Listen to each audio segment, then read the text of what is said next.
Dobrodošli v novi epizodi. Tokrat bomo v bistvu spregovorili o šolskem sistemu, o borbi za boljšo prihodnost naših otrok. In jaz mislim, da imam danes res eno izjemno gostjo, ki lahko o tem res pove marsikaj. Z mano je Klavdija, pozdravljena. Zdravo, Ana.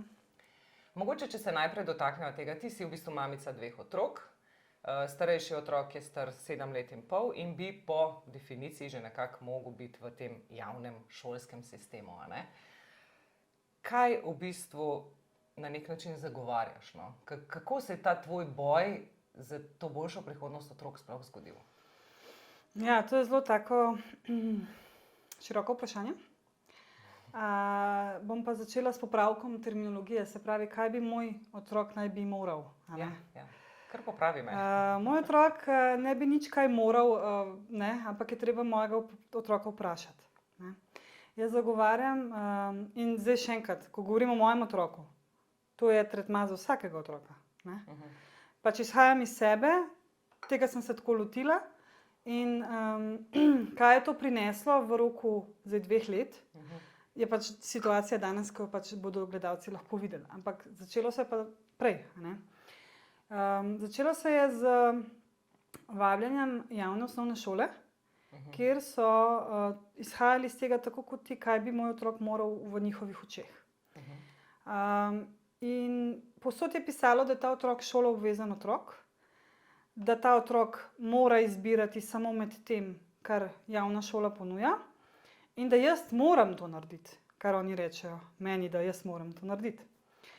In jaz, je pa tako, jaz sem iz take stroke, da veliko berem, po domače povedano, ne.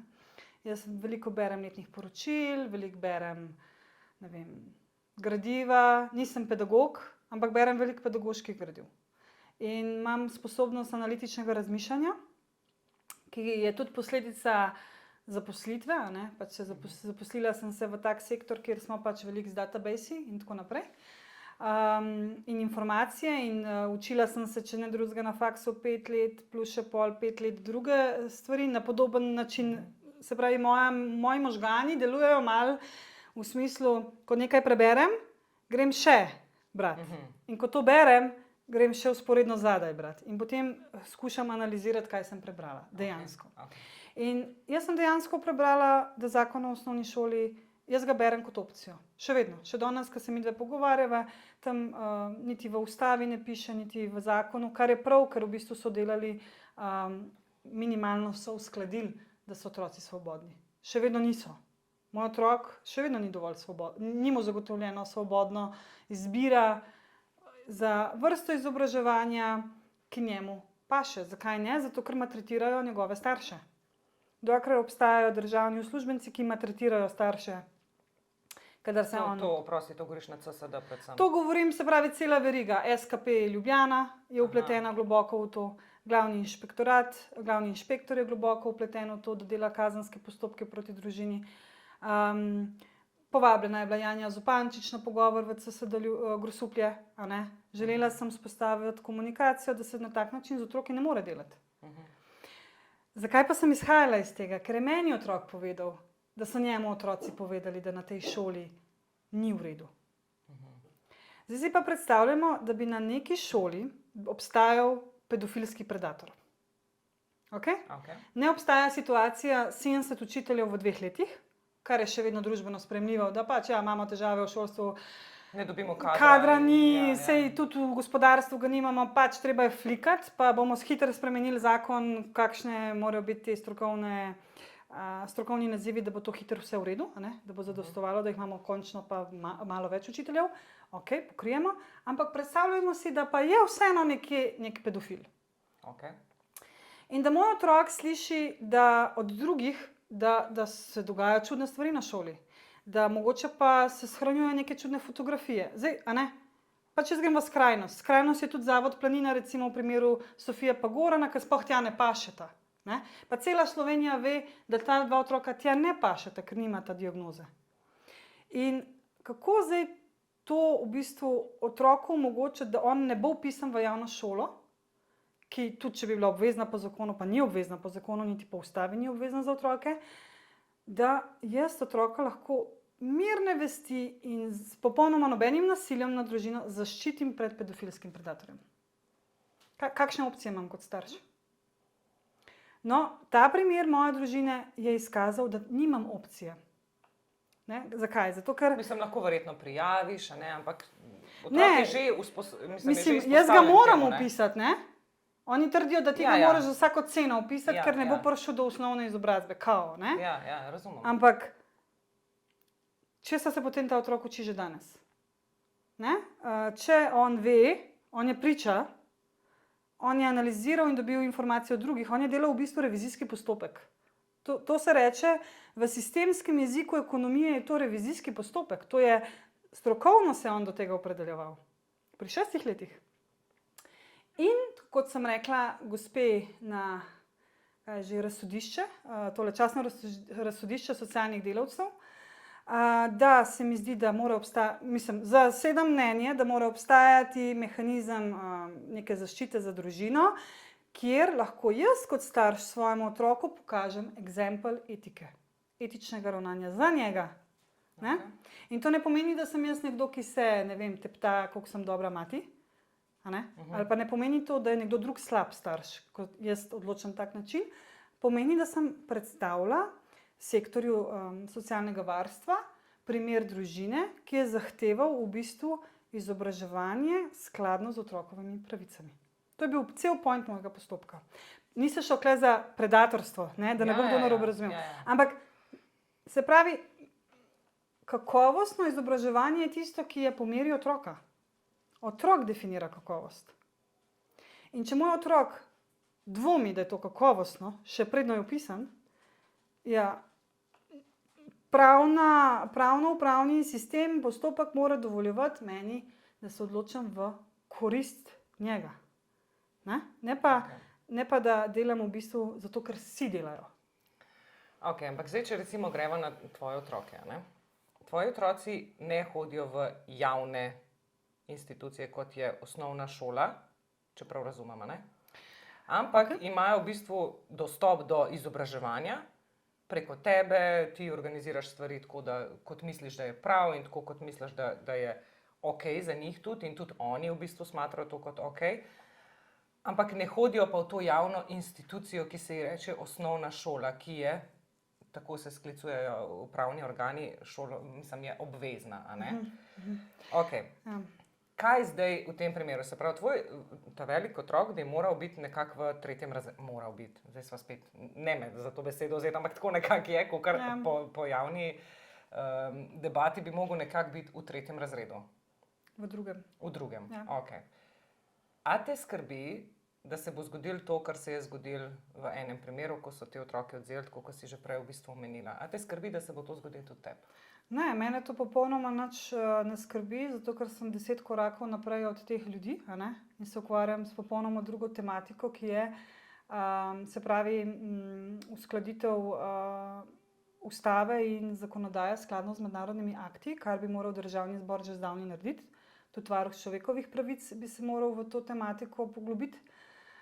Zato pa, ker tega niso naredili, sem jaz v bistvu mojo šolo, jaz ne rečem, da je osnovna šola, ker imam več registriranih SKD-jev, ampak ta šola, pa zato, ker je pojem zlorabljen v bistvu. Pri nas, jaz sem najprej štartala, ok, bomo imeli Lada center, tako kot je cel naslov, je podpora v izobraževanju usmerjenega v izvoru v pravicah.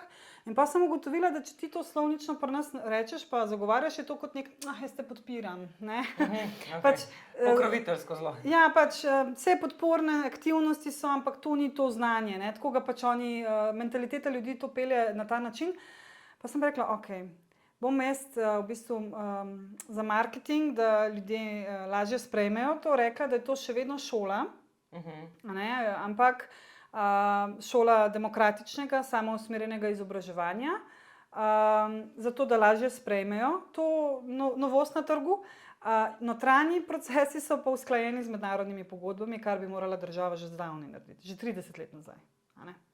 Se pravi, ko jaz v tem procesu 2 let, ko sem gledala tudi nastope raznih predstavnikov, recimo zelo me je navdušila tale gospa iz Zveze ravnateljev, ko je prišla na TV in je rekla, mi imamo tako dober šolski sistem, 300 let star, mi tega ne damo.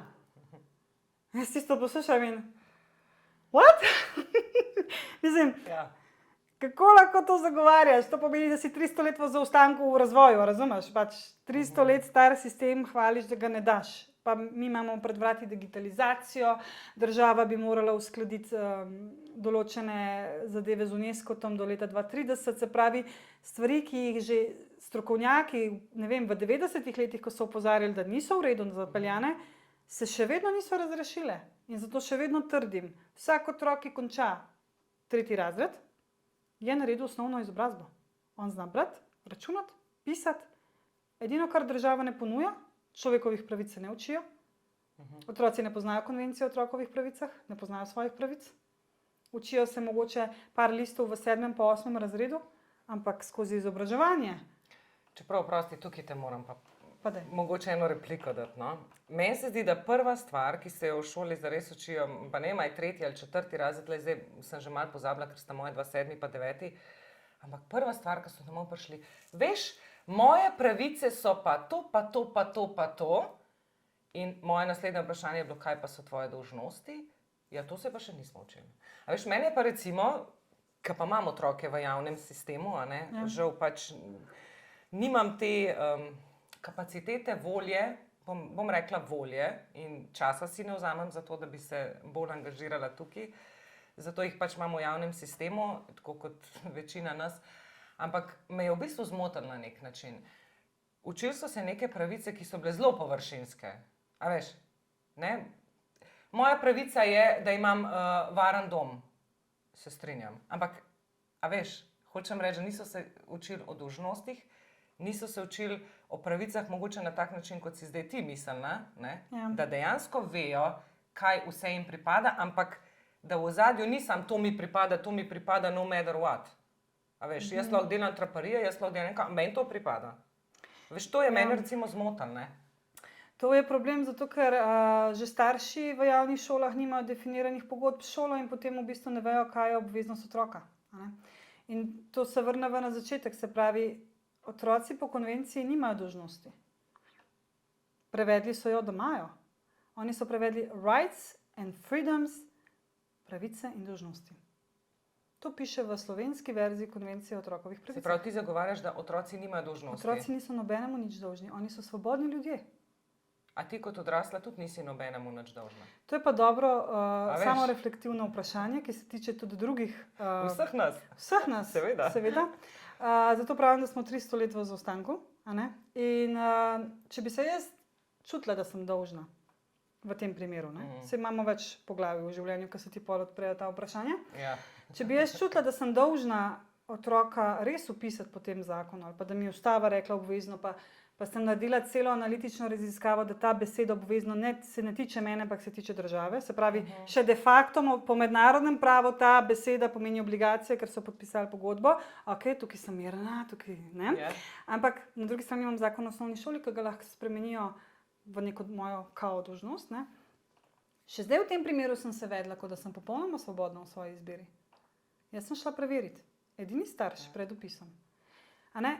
Če se pač, in to je nek tak moj odnos do mojega otroka, da se pač on tudi svobodno ima možnost izbirati. Jaz ne rečem, da to pomeni, v bistvu naši možgani grejo pol, on lahko dela karkoli. To ponavadi naši možgani začnejo delati. To smo pol pri tej permisivni vzgoji, a veš? Ta permisivni sektor, ki se je zdaj razvil v toku tega, bi se malo zadržala, zato ker to je sam izgovor za to, da se dejansko državi ne rabi ukvarjati z družinami. Moje mnenje je tako. Permisivna vzgoja sama po sebi nič ne pove. Kdo je otrok in kdo je starš.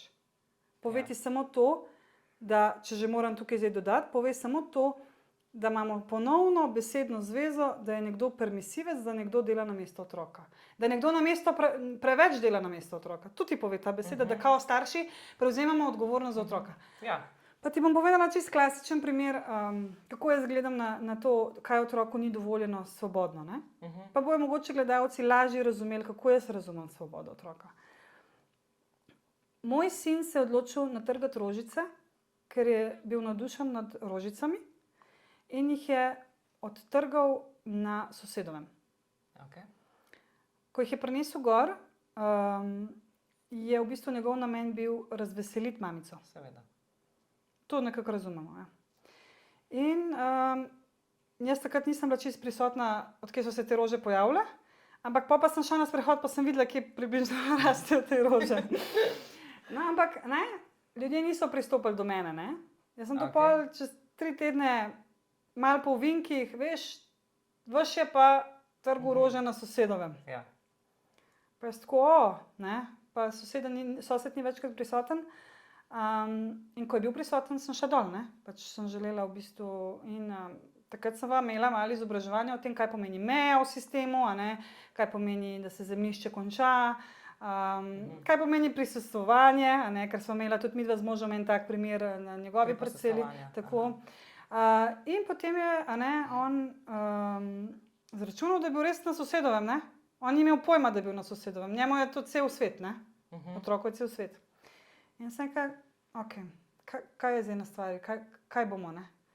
Jaz mu nisem polagala, kaj ti moraš. Nisi mu rekla, majce mu upravičiti, Ni gospodu? šans, nikoli tega ne rečem. In jaz sem se samo umaknila, jaz sem mu povedala fakte, kaj je zdaj problem, kako on grdo te gleda, kaj, ne, pač odziv. Ja. Zdaj, jaz sem bila zelo vesela, hvala, ampak nisi mi povedal, odkje pa to, ampak vidim te, zdaj imamo ta drug problem, ne, mi moramo najprej to rešiti. On je šel gor, vzel je 10 evrov, šel dol in čakal, da sosed pride mim in da mu da denar. On se je zavedal, da izplačuje odškodnino. Svoj denar je hotel zasebno sfinancirati škodo sosedu, ki je star 50 plus let. Kaj je sosed naredil? Denar je vzel? Ne. Ok, hvala Bogu. Ne. On je rekel, da se ne gre z mamico zmeniti. Ja, ne, to ni v redu, ampak lahko bi pa rekel, ok, denarja vse ne vzamem. Ampak on mu je rekel, to ni tvoja stvar, mami je kriva. Ne, v smislu, z mamico se zmeni. Ne? Sem šla dol, lejte, on bi res rad popravil škodo.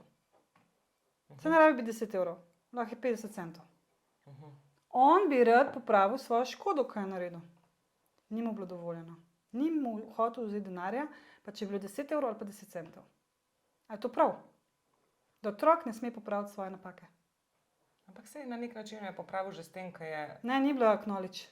Z mamico se zmenja bilo. Ne, to ni v redu, ampak... On ga ni videl kot enakovrednega, ni ga videl, da je zasral sam. On je v bistvu njemu povedal, da mamica ni naredila svoje naloge, da bi ona prišla se dol meniti. Obratno, mi ne razumemo, kaj je odgovornost otrok. Oni bi pričakovali, da jaz pridem dol z metlo in se tam kao kregam, čigava je bila roža, pa se opravičujem za mojega sina. Če je sam spoznal, pri 5,5 letih je sam spoznal in je želel izplačati škodo. Ampak kaj bi se moglo zgoditi? Ok, deva mogoče samo še to povedati, da ti ustanavljaš v bistvu zasebno šolo in ravno zato se tudi toliko boriš s temi in sodiščem in z neki postopki so tudi proti tebi trenutno, ne, v teku, ker želiš pač narediti neko boljšo prihodnost za otroke, a ne? Ja. Zdaj, kakšni postopki v bistvu, za kakšne postopke si ti zdaj na sodišču? Ja, jaz bi rada štartala na začetku, se pravi, midva sva prišla v javno šolo in sva rekla, da uporabljava West River Academy, ki je tudi v tem primeru Sofije in Gorana. In potem, te ljudje v javnih šolah niso čisto razumeli, kako se obnašati, ko dobijo prvi primer starša, ki toliko sprašuje, pa želi stvari imeti definirane, pa to ne. Uporabljala sem pa to šolo, zakaj? Zato, ker sem bila v stiku z Američani na tak način. Jaz sem velikokrat šla na kakšne te sestanke, pa sem se pogovarjala in tam sem jaz prvič doživela popolno spoštovanje starševske vloge. Tam me je nekdo, me ni vprašal, a si, ne vem, zdaj bom dala banalne stvari, ne vem, a si veganka, a si, ne vem, hodiš v cerkev, a si muslimanka. Tam se ni noben ukvarjal z tem, kdo sem jaz. Dovolj je bilo že, da si ti starš in da želiš izobraževati otroka v zasebnem. To je bilo za njih dovolj, nobena stigmatizacija zadaj, ne? In jaz sem, ravno iz te mednarodne mreže v bistvu se ljudje ponavljajo, tudi po Evropi. Veš, najdeš ljudi, ki so povsod nekako In recimo, da je zbirno mesto potem, da jih največ dobiš v Ojdeku, ne? Pa smo ustanovili ta Right Centric Education mednarodno mrežo. In Alex, s katerim sodelujem iz New Yorka, je tudi v bistvu v teh krogih. Ne? In to so vsi neki alternativci, ki pač na različne načine skušajo bolj svobodno se izobraževati. Eni zapakirajo to v Summerhill, eni zapakirajo to v, ne vem, demokratično izobraževanje. Pač definicije veliko, ker izhajajo pač iz človeka, ki je to ustanovil. No, in tretma je tak, da v bistvu te kazensko preganjajo. Tukaj v Sloveniji. V Sloveniji te v bistvu prav piše, zasebni posvet, Podbelšek in Simon Slokan o družini Kastelic. Ne piše, kaj so se zasebno dogovorili, ampak postopki tečejo. In potem, ko greš pogledati v spise na sodišče, vidiš pač neke priimke, ki pišejo podobne stvari, kot jih pišejo tudi na CSD-ju. Besedne zveze so si zelo podobne, besede se ponavljajo, ampak glavni namen kazenske ovadbe glavnega inšpektorja je bil, da oni mislijo, da moj sin zamuja pomembne socialne veščine, ker se ne bo družil z otroki v javni šoli. To je bil, zato smo dobili nagrado starši, da nas kazensko preganjajo. Mislim, če bi oni razumeli konvencijo o otrokovih pravicah, oni morajo spoštovati moje odločitve. Kaj oni naredijo otroku, ko mu želijo starša dati v zapor, ga okrivijo, da ga zanemarijo, da surovo z njim ravnajo, na drugi strani organizirajo, se pravi, ravnateljici je pisno dal navodila, da se starše usmerja s pomočjo policije in CSD in se jih bo podučilo o pravnih normah. To je besedna zveza, ki je zapisana in jo na Facebooku tudi delim. Ker opozarjam, da take vrste ljudje niso primerni za pedagoško delo z starši in šolami in učitelji na vse zadnje. Če oni tako ravnajo do mene, tudi ne vem, najbrž ravnatelji dobivajo take čudne pritiske, učitelji. To se seveda naprej vrši tudi na otroke. Meni je pomembno, da imam učitelja v razredu, ki je vesel, srečen, zadovoljen, da ni zbirokratiziran, da se ga ne duši z nekimi nadzori. No in ta eksempel mi je dal na vedenje, se pravi, to je bil poslovni model, ravnateljica je večkratno kazensko ovadbo dajala on na isti dan in potem je še to v CSD. In CSD v bistvu je prevzel postopek še predno bi lahko Slokan, zanalašč rečem tega človeka, ker on je glavni inšpektor, se pravi, vsi delajo isto pod njegovo roko, v bistvu peljal prekrškovni postopek še predno bi mi lahko zavaroval moje ustavno zagotovljene pravice, se pravi, na isti dan je to naredil.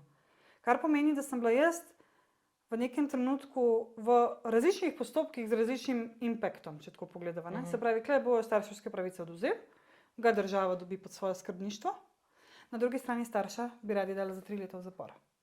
Torej, dajte mi razložiti, kako oni vzgajajo in izobražujejo tega otroka. Kako vzgajajo in izobražujejo otroka, ki bi mu razdrli družino, ob tem, ko velja konvencija o otrokovih pravicah. Vsak trenutek za njega mora biti na voljo. Kje je bil ZUP, kje je bil zakon o upravnem splošnem postopku, da oni zavarujejo moje pravice, ker predopisamo on pravico do zasebnega programa. Tudi. Jaz lahko izbiram, kar želim. Vse sem rekla, če je predator, imam jaz to pravico napisati v postopku in mi mora reči, on prav imaš. Ne pa, da on se name spravi in mi hoče razdrti mojo družino. In ne, to je bilo tisto obdobje. In v bistvu ta tretma, ki sem ga dobila, jaz sem šele pol poštekala, ker jaz sem bila umaknjena od tega javnega sistema. Pač nisem se toliko ukvarjala z javnim šolskim sistemom v Sloveniji, ker sem toliko let druge stvari delala za sebe in to.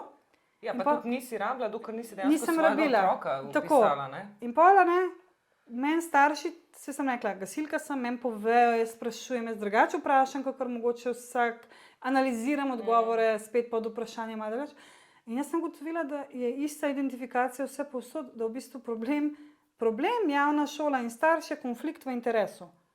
Konflikt v smislu, kako starš čuti, da je prav za otroka, šola mu pa tega ne more ponuditi, ker ni usklajena z konvencijo. Ker pač mi sploh nimamo sistema na način, da bi zadovoljeval popolnoma interes otrok. Vsi se morajo isto učiti ob istem trenutku. Če pa se ne, imamo pa za to rešitev, diagnoze, odločbe, nove neke za posebne potrebe, neke institucije, prepis bomo naredili, ker ima itak on težave. Mi nimamo težav, ne, kot strokovnjaki, pač on ima težavo, ne. No in potem, se pravi, želela bi samo izpostaviti, da ta poslovni model, ko prideš potem pa na CSD, ena taka izjava, ki me je zelo, pač takrat sem se malo zbudila, ko mi je rekla strokovnjakinja, da te pamži v osnovnih šolah, pa kaj pa oni, ne. Uporabila je izraz pamž. Jaz ne vem, je tvoj otrok pamž? Ne. Jaz sploh ne vem, kdo je pamž, razumeš? Pač Ni, to je kar ena beseda. SSK je odprt, pa čakaj, kdo je pamž, a ne. Prosim, ChatGPT, kaj je imela ona v mislih, ko je rekla pamž. V glavnem, meni se takrat tako kar možgan mi je malo ven skočil, a ne.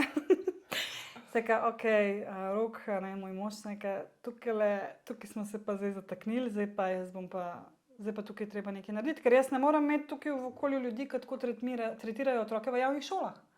Razumeš? Ja. Jaz želim, Lada Center je moj prostovoljni projekt, ki ga dajem tja, zato da v bistvu pokažem, kako se dela z družino, ne pa kako se ne dela. Starši, kako se pogovarjaš ti o otroku.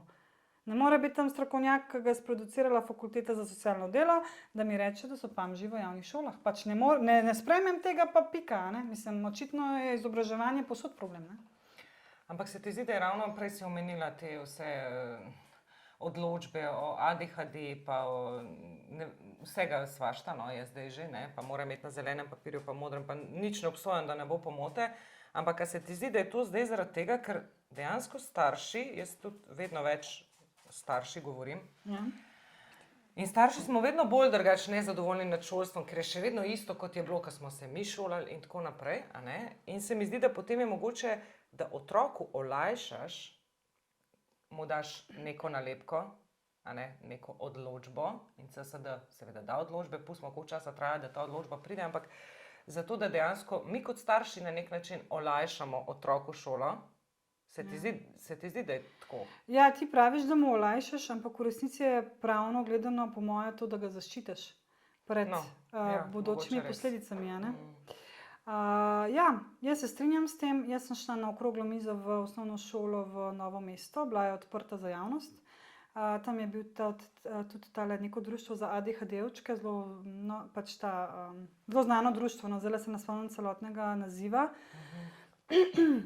In zame je bila stvar, se pravi, ponovno analiziraš in potem prideš na tak dogodek in za mene je bilo dovolj, ko je vstala mamica in je rekla: jaz sem odločbo šla narediti, zato da sem se zaščitila pred nestrokovno učiteljico in ravnateljico, ki mojega otroka niste razumele.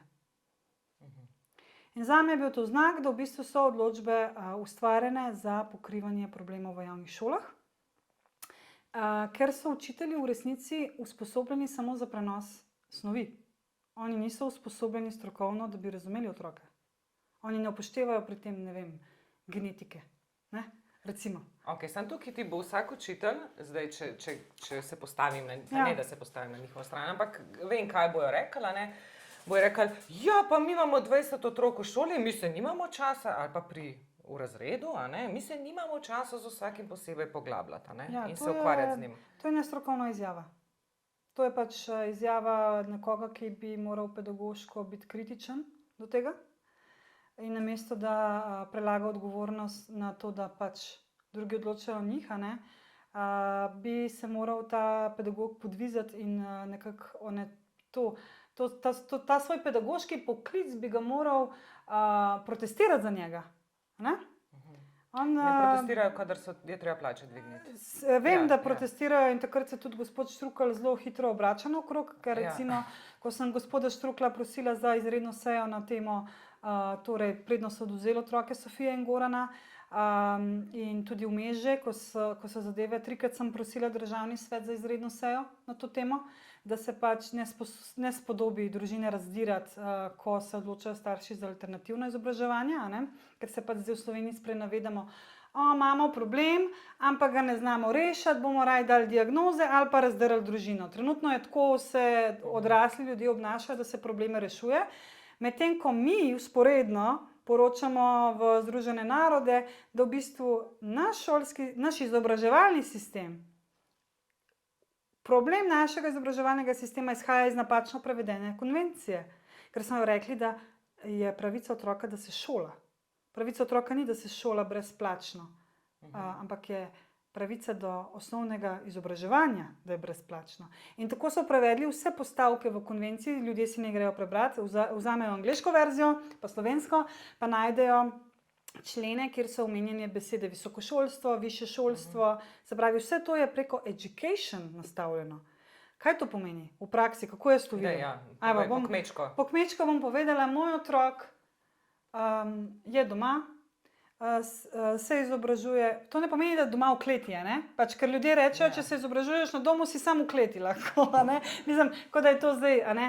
Ampak moj otrok je v zasebnem. V zasebnem pomeni, da izbira v zasebnem storitve, kdaj gre plava, kdaj gre v fitness, kdaj gre, a ne? Ta otrok je zdaj 7, ampak to mu je omogočeno do recimo 17 leta nemoteno, ne? Nemoteno. Potem pa mi že kot starši vemo, aha, lej, on bi šel reči na faks, ne? Recimo, da to se začne sprašovati, daj, pri 16, recimo. Čeprav zagovarjam, da na faks gre lahko tudi mlajši otrok, ne? Zakaj bi moral biti samo otrok pri 18? Kaj pa če tvoj otrok nadpovprečno inteligenten in hoče... To v šoli določijo, kdo je nadpovprečno inteligenten. No, ampak mi nimamo mehanizma, da ni šole, ne? Mi sami, da bi spoznali, se povezali z gospodarstvom, kar delamo recimo Vlada Center, in ugotovimo, da ta otrok po 10 letih on bi že napolno šraufal avte, razvijal novo tehnologijo, pač karkoli že. In kakšne možnosti ima? Ja, recimo, če bi bil sektor razvit na temelju izobraževanja, ne pa šolstva, a imate morda na voljo pooblaščenca za javne licence, za javno izobrazbo, lejte, 3. pa 4. letnik mature bi delali drug let, najeli bi ga, oziroma država naj mi ga omogoča zastonj, učili se bomo za maturo, 3. pa 4. letnik moram narediti, potem pa bi šel na maturo. To lahko on dela že cel prvi letnik, pa drugi letnik, ko nekdo hodi vsak dan v gimnazijo. Ne? Okay. In gre normalno na fakulteto naprej. Ampak ta otrok je prej 10 let bil svoboden in se izobraževal na način, kar njemu pristaja. Se pravi, je prinesel določene veščine, kompetence znotraj sebe. Ne? To pomeni, primer, zdravstvena srednja šola, ko je otrok eno z nožem porezal, ne? Se je kdo vprašal, a bo ta otrok, ne vem, zober, pa bo tisti dan jezen, pa ti bo glavo porezal, ne? Pač, če je to zdravstvo. Okay. Ali pa ne vem. Dajmo v bistvu, se pravi, to je produkt za javnega šolstva, dajmo sproducirati mirne ljudi, srečne ljudi, ki so zadovoljni sami s sabo, a ne?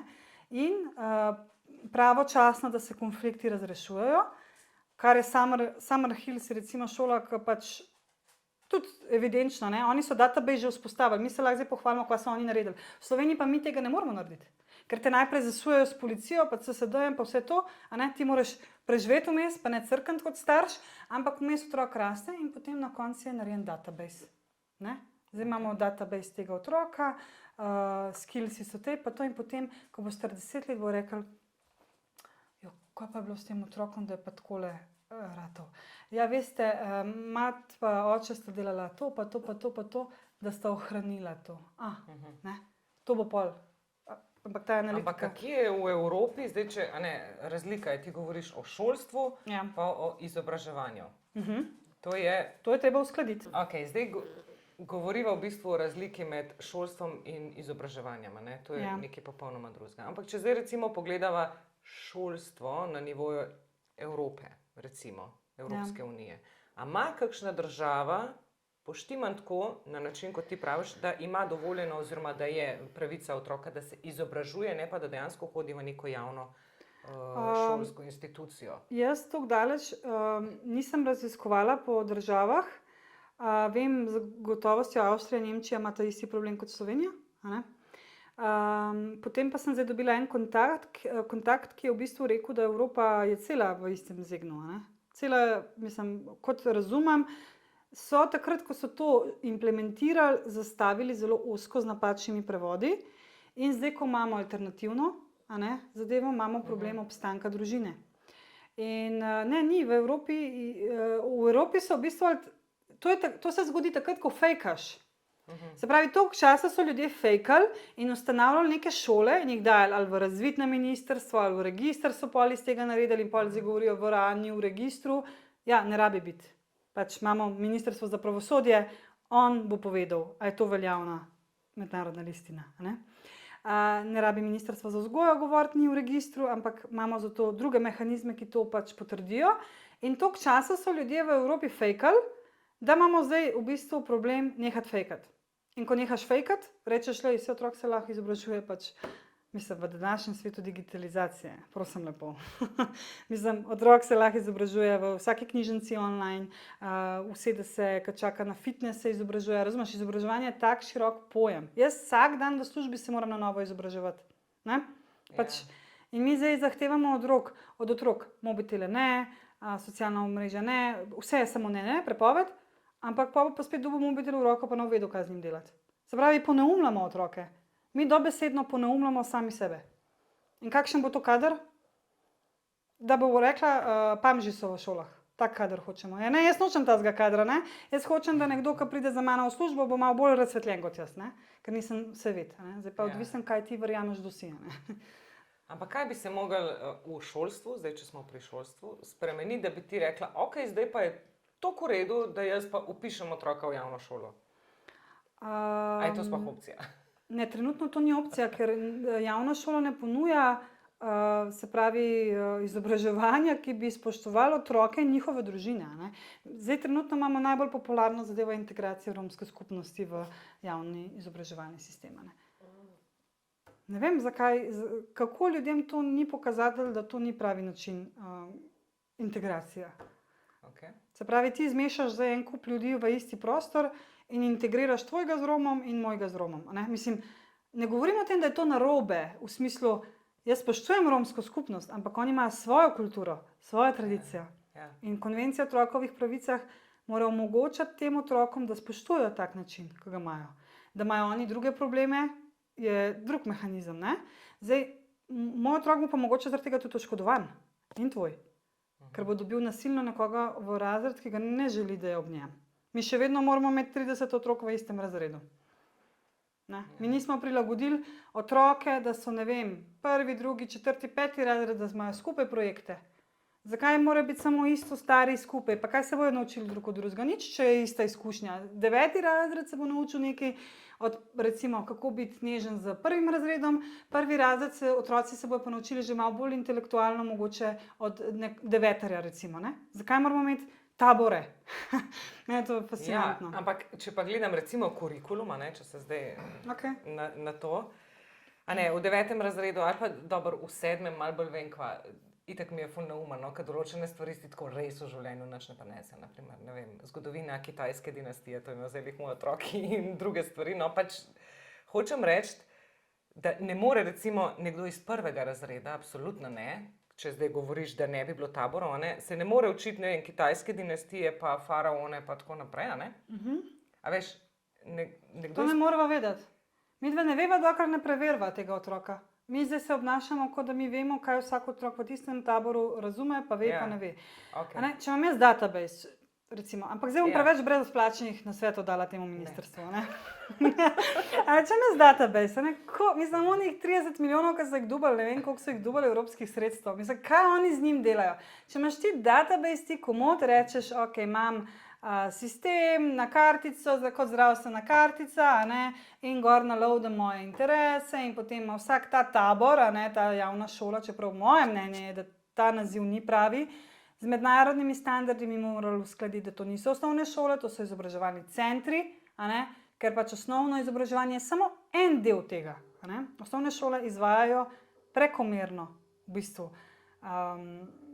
Ker je primary education popolnoma nekaj drugega kot pa primary schooling education, teh 9 let. Zato se naziv osnovne šole ni ustrezen, ampak zdaj brezplačno izobraževanje za ministra ne bom dala več. In v bistvu vsak otrok ima svojo definicijo, kdo je. Vsak otrok ima svoj interes, jaz sem naravoslovec, jaz sem bolj za Kitajko, jaz rada rišem kitajske zadeve, jaz rada gledam kitajske risanke in nekdo v 9. razredu pa se pojavi, ki se pa že aktivno uči kitajščino. In ne vem, soseda, ki pa je tudi sošolka, pa je bila na Kitajskem. Jaz pa nisem mogla iti, ker moja družina ne more plačati tega. In zakaj tej otroci ne morejo biti skupaj na Kitajskem, se pravi v kitajskem predmetu? Lahko, Lahko imaš ti, ampak kaj je potem problem? Da fakulteta za pedagoška fakulteta ni sproducirala ljudi, ki bi bili usposobljeni za to, da oni to združijo in vsakega otroka znajo vključiti v nek skupen projekt. Ne? Ki pa je lahko, ne vem, raziskava o tem zgodovini, ne vem, kaj si prej rekla. Ja, kitajske dinastije in faraoni. Tako. In en otrok lahko faraona riše, ne vem, razumeš pač. In četrti otrok, ki pa ima nek smisel za tuji jezik, angleščino, pa lahko povezuje točno ta tim z študenti iz Kitajske. Zakaj ne? Kako je možno, da v času digitalizacije pri teh milijonih ministrstvo ni sposobno tazga projekta speljati? Ker niso usposobljeni. Ampak, kaj veš, tako, kot si rekla, vse se že v bistvu začne z učiteljem, ki je hodil v ta sistem osnovne šole, ki je delal pedagoško fakulteto in ki zdaj naprej uči naše otroke. Zdaj, tukaj bi res, veliko stvari bi se mogli zgoditi. Ne? Ja, 300 let smo v zaostanku. Se pravi, čez 300 let misliš, da bomo približali? Ja, ne, do 2030 ima država limit, da to uskladi, tako da so že kar pozni. To je neka mednarodna klauzula, ki se jo mora država držati in zato sem se pač lotila tega z posebnim poročevalcem iz Združenih narodov, kamor sem signalizirala napačen prevod konvencije in na račun tega prevoda razdrtje družin v Sloveniji, se pravi sistem, v katerega mi verjamemo 30 let, da je bil dober, ni pravilen, popolnoma zredirati ga je treba, veš, kad napišeš črko, pa jo moraš zredirati. Ali pa ediks da čez. Tako se mora zgoditi s tem in v bistvu spostaviti mehanizme v ozadju za ta prehodno obdobje, kjer pa jaz mislim, da je tisti direktorat za družino, ki mora to narediti, pa direktorat za delo, ker bo nekaj ljudi bo izpadlo, ker bo prehodno obdobje, in bodo oškodovani zaradi teh prehodnih obdobij, logično. In da niso oškodovani, mora ta dva sektorja poskrbeti za te otroke, da bodo vsem lahko normalno se vključevali kasneje v pač, ne vem, službe. Imaš občutek, da se bo to zgodilo? Jaz imam tako rada spremembe, jaz sem zelo navdušena nad tem, kar govorim in mislim, ne vem, jaz komaj čakam, da se to zgodi. Okay. Mislim, jaz upam, da tudi drugi čakajo na take spremembe. Mislim, ja, sicer državni svet ni navdušen, no, ampak se pravi, mislim, da se mora generacija zamenjati. Ampak zdaj mogoče samo, če se za konec še dotakneva tega primera, ko so odzeli otroke zaradi šole, ki pri nas ni priznana, oziroma zaradi izobraževanja, ki pri nas ni priznan. Kaj zdaj starši v tem primeru sploh lahko naredijo? Oni zdaj kaj čakajo, ali zdaj dejansko jih država sili, da vpišejo otroka v javni šolski sistem? Ja, to je zelo dobro vprašanje, ki si ga izpostavlja. Zato pravim direktorat za družino, da narobe dela, ker v bistvu na shodu, ko smo bili, je gospa Bregorjeva predlagala administrativni vpis, administrativna prisila se temu reče pravilno, kar pomeni, da direktorat za družino ne razume, kaj je njihova vloga. Mislim, ti v bistvu, ker pri tej družini je šlo za izpis iz javne šole. Aha, nista bila sploh nikoli otroka vpisana? Ona dva sta bila vpisana, delala sta izobraževanje na domu po javno veljavnem programu, brez kakršne koli pogodbe, brez pravilno urejenega ZUP-a. Kot sem že večkrat rekla, javne šole popolnoma nič ne rabijo zakonito delati, ampak ko pa jih opozoriš na to, pa jih dobiš z nekimi permisivnimi izrazi. In zaradi konflikta na dan izpita, se pravi, ti si neumna, če ti učitelj to reče, najbrž to se ne boš dobro počutila. Žaljenje otrok je bilo prisotno, ker tega starš ne more dokazati, ker ne snema zagovorov. Pa to ne bi veljalo na sodišču, ne? Predvidevam, da jih inšpektorat super pokrije, ker če je on delal to zoper mene. Zato vedno ponavljam, da to je poslovni model trenutno, ker je več tega. Imamo tudi drug primer, ki se je želela punca izpisati, ker je bilo nasilje prisotno strani pedagogov. Inšpektorat ni odigral vloge, da bi to transparentno razrešil, tudi ne poročajo v letnem poročilu, tudi ni nobene analize narejene, monitoringa. Nacionalna statistika v Sloveniji ne obstaja na to temo. Se pravi, imamo tukaj v bistvu vlogo inšpektorata, ki pokrije to in reče, starši je bil tisti, ki je premalo nadzoroval svojega otroka nadaljavo, ko je bil v službi. In iz tega rata v bistvu začaran krog razdora družin, ker se sedaj ne vejo, kaj ne delajo. In potem v bistvu napišejo en kup laži, obiski kriminalistov na domu, da se potem otrok ob vsakem naslednjem din-don ustraši. A ne? To sem tudi povedala gospodu Didoviču, kaj on dela, ker ne zna reči ne. Ker policija ni pristojna, da preverja opis. Inšpektorat je pristojen. Ne? Kaj tej družini ostane? To, kar sem jaz naredila, kazensko sem ovadila te ljudi. A ne? Tudi ministra sem šla kazensko ovaditi, ker odvzema moje starševske pravice, brez da mene vpraša. In mojega otroka, a se strinjamo s tem. In razlagajo konvencijo o otrokovih pravicah, oni zelo namerno konvencijo slovensko uporabijo na način, da prisilo delajo zoper družino. In to dela minister, to dela CSD, se pravi direktorat tako razlaga in s pomočjo policije in sodnikov kasneje izvršujejo. In to je politično. To ni nobene dejanskega stanja se ne gre, ampak se politično izvaja represijo nad slovenskimi otroki in tudi drugimi seveda. Romska skupnost je zdaj bolj na udaru. Ampak jaz poznam zdaj to sceno. Sej lahko, da se bo kdo javil, ki je, ne vem, Bosanec, Albanec, kakorkoli. Nima veze. Jaz govorim zdaj, da target pri tej družini je slovenska družina.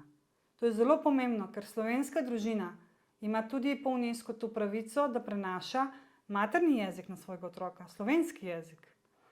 In če se moj otrok v 6 letih v zasebnem naučil slovenskega jezika, saj smo se učili pri slovenščini materni jezik, ne? Ja. Če moj otrok je nosilec slovenskega jezika, to pomeni, da on ima pravico, da pride do osnovne izobrazbe tudi na tak način, da popolnoma iz zasebnega pride. Ne? To je pa še posebej mother tongue se imenuje in to ima UNESCO zadnje zelo lepo. Ne? In to je, se pravi, kaj so te ljudje naredili? Te ljudje so kršili mednarodne zaveze. Okay, ampak če se sam za konec res vrneva na ta primer. Okay, ti se zdaj recimo boriš za izobraževanje svojih otrok in seveda tudi drugih, a ne, za boljšo prihodnost. Ampak ti trenutno imaš otroke doma, te dva starša. Jih nimata, ja. Tako. Vem, ja. In one dva bosta na koncu mogla sprejeti neko odločitev samo zato, da dobita otroke nazaj. Ja. Če tudi se s to odločitvijo ne strinjata in s tem kažeta otroku napačen vzorec, po njunem mnenju, ne? Ja. Govorim, kaj one dva verjameta, seveda vsak starš to, kar verjame, prenaša na svoje otroke naprej, ne? Ja. Ampak one dva bosta zdaj mogla, če bosta verjetno hotela otroke nazaj dobiti, ker tudi če greš v tožbo, to lahko traja 5-7 let, kaj boš ti brez otrok ta čas, mislim, ti te otroke želiš imeti pri sebi, ti si imel za to otroke, da jih imaš, ne da zato, da ti jih nekdo vzame. Ja. In kaj, na koncu bosta mogla sprejeti neko odločitev za voljo države, zato da bosta pokleknila in rekla, ok, bova to naredila, samo dajte mi otroke nazaj. Ja, sej v bistvu to izsiljevanje volje, ne? Oni govorijo, da starša nista sodelovala in podobno izrekajo potem v javnih šolah te besede, ne? Ampak v njihovem primeru in tudi v našem primeru, kaj pa ste mi ponudili kot alternativo za sodelovanje? Samo tisto je po njihovo sodelovanje, tako boš naredil, kar jaz rečem. Tako. To ni sodelovanje. Te ljudje ne razumejo, da to ni sodelovanje, da je to avtoritarno ravnanje z družino. Po ustavi jo morajo nujno varovati in zaščititi, ne pa da delajo razdor družine, zato pravim, ki so se te ljudje izobraževali. Ja, starša bosta se odločila, kako bosta otroke nazaj pridobila, dobila, na kakšen način, kaj bo njuna pot, ne vem. Ne? Vsak se odloči. Jaz sem z njima sodelovala toliko, da sem jim pomagala določene stvari, kot je organizirati shod, ampak jaz sem jih vedno vprašala za dovoljenje. Ne? Ali lahko uporabim ime Sofija in Goran javno? Ker zakaj? Ker to je obdelovanje osebnih podatkov. Ja, seveda. Javna šola je dopustila v njunem primeru in tudi v mojem, da so osebni podatki leteli brez zaščite. Ja, za drug namen, ne za zakonit namen. Zato družbeno sprejemljivo je tokrat v Sloveniji, da se otroka vzame, ko se drugače izobražuje, medtem ko šola lahko nezakonito govori naokrog z vašimi osebnimi podatki brez problema. Ni nadzora. Razumeš? Ni nadzora. Ja. Ni sankcij zoper teh ljudi in to je zdaj vsak ta tabor po Sloveniji na podoben način. In tukaj se bo mogel informacijski pooblaščenec malo zresniti, ne? Ker pač šole javno vsem pokažejo, da ne spoštujejo prava Evropske unije. Ne? Tako da, kako se boste odločila, je njuna pot. Jaz samo želim v bistvu, da boste otroka prišla ven tako, kot sta not prišla, se pravi, brez medikalizacije. A ne. To bi si res želela, da jim uspe, ker pač najverjetneje tam ne znajo drugače problemov reševati kot tako, a ne. S tableti. Okay. Je pa tako, ta poslovni model je pokazal, da tudi gospa Leonida Zalokar ni znala reči ne. A ne. Tudi ona nima mehanizma, da zaščiti teh otroke, se pravi, ko je bil postopek sproveden, ona ni imela mehanizma, da bi rekla, gospa sodnica, sem pa ta otrok ne spada, ne moramo ga sprejeti, ne smemo ga sem dati. Ker je z njim čisto vse v redu, ne? Ker nima diagnoze, ker ne sodi sem, ker mu bomo poslabšali življenjsko okolje, bla, bla, bla. Zakaj to sodne prakse nimajo? Ker pojma nimajo, kaj morajo delati. Ker konvencija o otrokovih pravicah ni v sodnih postopkih. Pri mojem sinu pri 15 letih šele lahko pove svoje mnenje. Je križec, ni star 15 let, ne sme govoriti za sebe. Zakaj otroci, ki so ločeni, ki se ločujejo, oni imajo pravico, da povejo, s kom bojo recimo živeli? To sem se jaz vedno spraševala. Ja. Mislim, oni so v nekem postopku, se jih, ne vem, tam je ena skupina na Facebooku, prišla kriminalistka v vrtec, brez da je mamici povedala, so v vrtcu otroka izpraševali, s kom bi raj bil. Noben ni vedel, ne oče, ne mami, kriminalist je prišel sam v vrtec. Mislim, kakšen stres je to za otroka. Ok, Klavdija, hvala ti za tale pogovor, res. V bistvu sem hvaležna, da obstajajo ljudje, ki se ukvarjajo in borijo proti sistemu, za katerega marsikateri starši jamramo in si želimo, da bi prišlo do sprememb, pa premalo naredimo ali pa celo nič. In sem hvaležna v bistvu, da si spregovorila danes za žensko klepetalnico in da si povedala, kaj vse, s čim vse se moraš ukvarjati, samo zato, ker želiš svobodno izbiro za svoje in za naše otroke. Ja. Bi rada dodala, glede na to, da je to ženska klepetalnica, ne? Pa sem že malo pozabila, da je samo ženska, pa mogoče malo preveč moško pač govorim, ker v tem sistemu je pač to moški lik, ne? Ja. Ker ko si ženska in mamica pri teh ljudeh, ne? Je važno samo, kako si oblečena, kako si našminkana, ali morda nisi našminkana, kakšne nohte imaš, a ne? Je veliko stigmatizacije. In bi v bistvu mamicam sem tako malo, ne tista, ki čuti, da v bistvu ne bi šla rada neko to pot, ampak da je mogoče začutila, da pa dajmo se priključiti, ne. Vedno je pot, vedno je pot. In jaz nimam občutka, da se borim. Kaj rečeš, da se borim, ne? Ja, meni se pa zdi, da se, no. Jaz imam občutek samo, mislim, meni je to samo tako naravno, da pač bo treba pomenedžirati to javno upravo, ne. Jaz nimam občutka, da je to boj, ampak da je to moj stav. Jaz za tem stojim, a ne. In mene pač ne želim, da me premikajo. Je pač težko obstati kot neko drevo. Je pa res, da bi bilo mnogo lažje, če bi bilo več takih mamic in moških očetov zraven, ki bi pač delali za to, ne. To bi bilo pa definitivno lažje. Ja. Ker pa bi bil kolaps in se ne bi morali več politično obnašati. Ok, hvala ti. Hvala.